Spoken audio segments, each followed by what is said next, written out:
C'est l'année 0, mais personne ne le sait encore.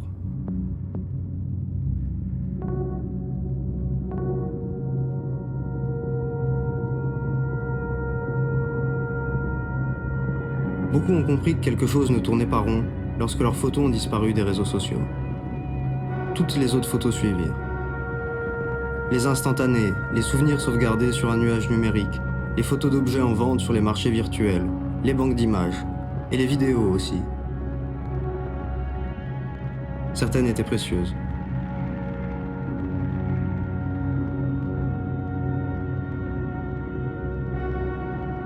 On perdit confiance dans Internet et le numérique. Certains religieux reprirent cet événement à leur compte, notamment ceux qui avaient prédit la vengeance de Dieu.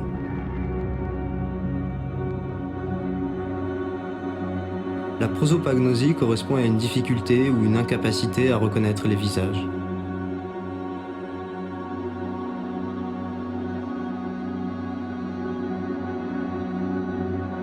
Aujourd'hui, nous sommes beaucoup à être touchés par ce trouble neurologique.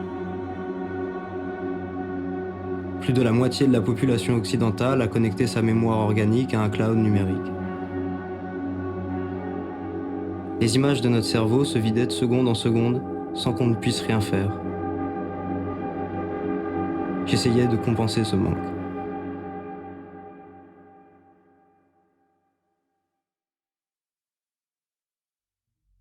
Le lendemain matin, je travaillais.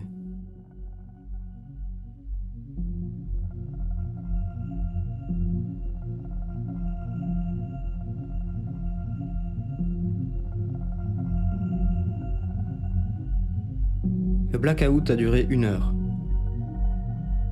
Pendant 1 heure, on aurait pu croire que c'était le chaos dans Paris, et dans le monde, paraît-il. Mais comment savoir? Comment le voir?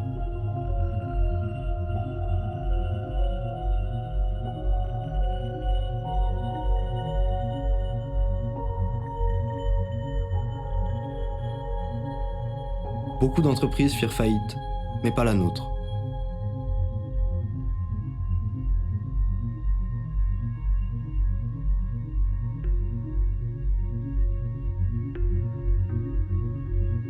Ce matin-là, j'étais persuadé que ma place était sauvée et que la pellicule allait sauver l'image.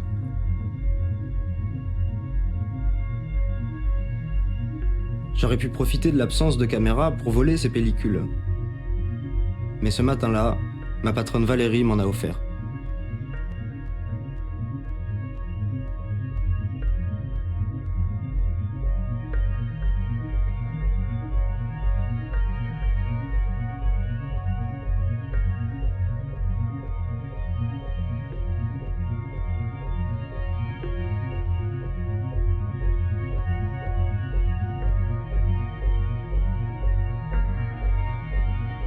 Par sécurité, nous servons les clients dehors.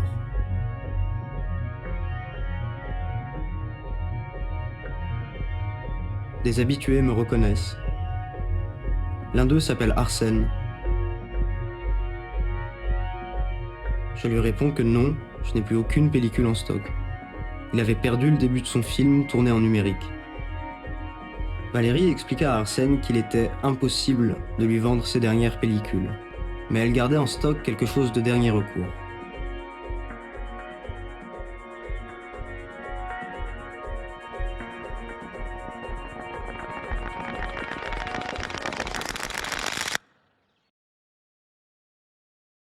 En sortant du travail, j'ai visité le cimetière du Montparnasse.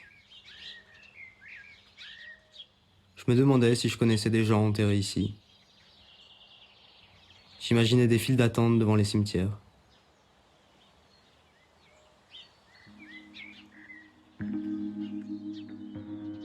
Je viens d'oublier le visage de ma mère.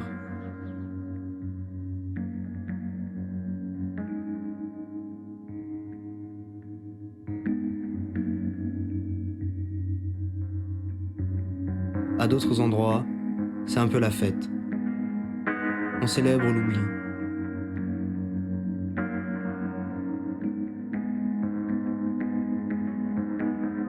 Il était temps pour moi de m'occuper de mes images. Développer mes propres souvenirs, comme une image latente attendant d'être révélée.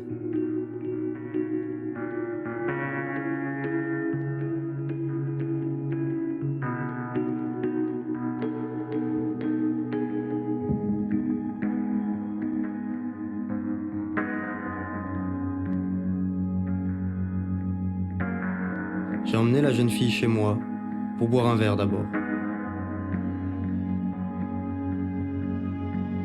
Je crois qu'elle hésite à me demander si on se connaît.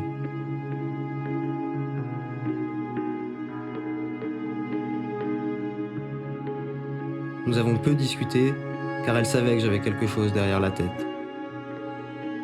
J'ai sorti la machine. J'allais imprimer mes souvenirs sur celluloïd, ceux enfouis au fond de ma mémoire organique.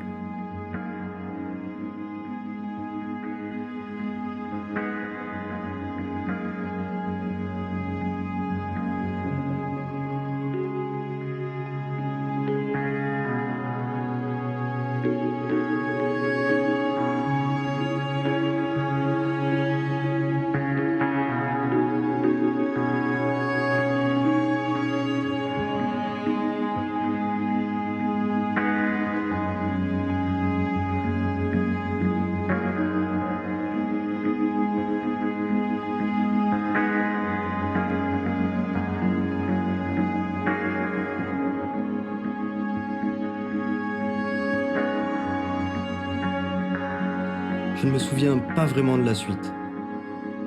En revanche, je me souviens de l'image qui est sortie de la machine et qui a dévoré toutes les autres.